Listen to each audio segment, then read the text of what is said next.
भारत में public sanitation ये एक ऐसी समस्या है जिसे हम सब रोज देखते हैं, पर शायद ही कभी इसकी गहराई को समझते हैं। ये कहानी सिर्फ गंदगी की नहीं, बल्कि सम्मान और एक सिस्टम की है। तो चलिए इस सच्चाई को जरा और करीब से जानते हैं। ये शब्द सुनिए, जे खाने शे खाने। ये एक बंगाली मुहावरा है जिसका मतलब होता है जहां मन करे वहां। पर यह सिर्फ एक कहावत नहीं है, ये एक रोजमर्रा की हकीकत है जिसे हम आज देखने जा रहे हैं। चलिए दो अलग अलग तस्वीरों पर नजर डालते हैं। दो जगह है, दो अलग अलग समय, लेकिन इनकी सच्चाई एक ही है। पहली तस्वीर सोचिए, सुबह के 5 बजे हैं, उत्तर भारत का कोई गांव। सूरज उगने से ठीक पहले गांव के बाहर एक खेत में लोगों की कतार लगी है।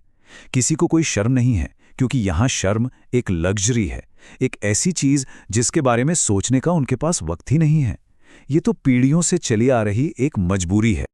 अरब सीन बदलता है। सुबह के 9 बजे मुंबई जैसा कोई भागता दौड़ता शहर, लोकल ट्रेन की पटरियों के किनारे से आती हुई तेज बदबू।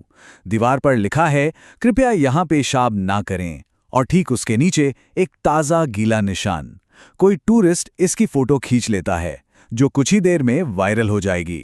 अब इन दोनों ही तस्वीरों को देखकर दिमाग में एक सवाल आता है, गांव के उन लोगों के पास या शहर में उस इंसान के पास आखिर दूसरा रास्ता था क्या?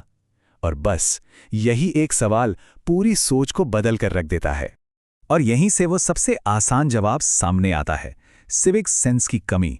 ये एक ऐसा बहाना है जो सुनने में बहुत आसान लगता है, लेकिन क्या ये सच है? चलिए इस आम धारणा को थोड़ा खंगालते हैं। भारतीयों में सिविक सेंस नहीं है, ये लाइन तो सबने सुनी होगी, है ना? ये सबसे सीधा और सबसे ज्यादा दिया जाने वाला तर्क है।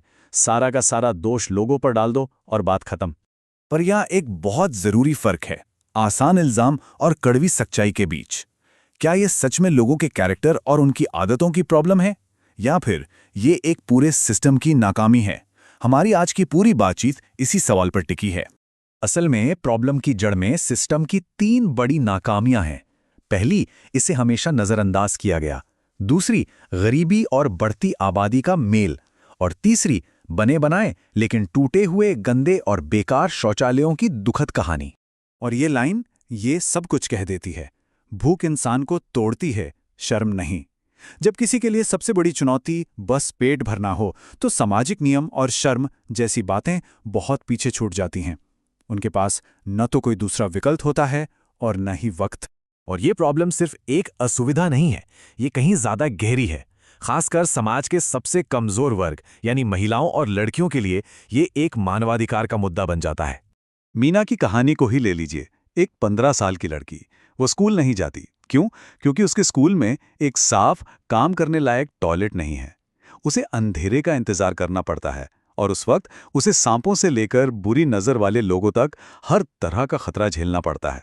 तो अब ये बात बिल्कुल साफ हो जानी चाहिए, ये मैनर्स या अच्छी आदतों की बात नहीं है, ये सीधा सीधा मानवाधिकारों का उल्लंघन है। हर इंसान का हक है कि उसे सुरक्षित और स्वच्छ सैनिटेशन मिले।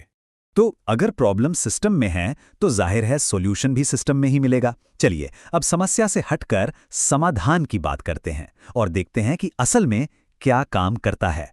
और देखिए, दुनिया भर के अनुभव एक ही बात साबित करते हैं। एक तरीका वो है जो कभी काम नहीं करता, लोगों पर इल्जाम लगा दो और कोई विकल्प मत दो। और दूसरा वो तरीका है जो काम करता है, एक ऐसा मजबूत सिस्टम बनाओ जो लोगों की जरूरतें पूरी करे। और ऐसा सिस्टम बिल्कुल बनाया जा सकता है। इसके लिए एक सिंपल सा 4 पॉइंट प्लान है। पहला, हर 1-2 किलोमीटर पर पब्लिक टॉयलेट्स हों। दूसरा, उनकी साफ सफाई और मेंटेनेंस सबसे जरूरी हो। तीसरा, स्कूलों में बच्चों को स्वच्छता के बारे में सिखाया जाए। और चौथा, जुर्माना लगाओ, लेकिन तभी जब लोगों के पास एक साफ और आसान विकल्प मौजूद। तो जरा सोचिए, एक ऐसा भविष्य कैसा होगा जहां यह सिस्टम सच में काम कर रहा है। एक ऐसी हकीकत जो शर्म पर नहीं बल्कि सम्मान पर बनी हो। ये स्लाइड इस बदलाव को बहुत अच्छे से दिखाती है। आज की तस्वीर खेत और रेलवे ट्रैक जो टॉयलेट बन गए हैं, ये शर्म की कहानी है। और 10 साल बाद की तस्वीर साफ सुथरे पब्लिक टॉयलेट हर जगह हैं, ये सम्मान की कहानी है। तो पूरी बात का निचोड़ यही है, असली प्रॉब्लम लोगों के कैरेक्टर में नहीं, असली प्रॉब्लम सिस्टम में है। अगर सिस्टम लोगों को सुविधा और सम्मान नहीं देगा, तो वो नियम तोड़ने पर मजबूर होते रहेंगे। और आखिर में ये एक सवाल हम सबके लिए है, अगर लोगों को सम्मान का एक विकल्प दिया जाए तो क्या वो उसे नहीं चुनेंगे? जवाब शायद हम सबको पता है,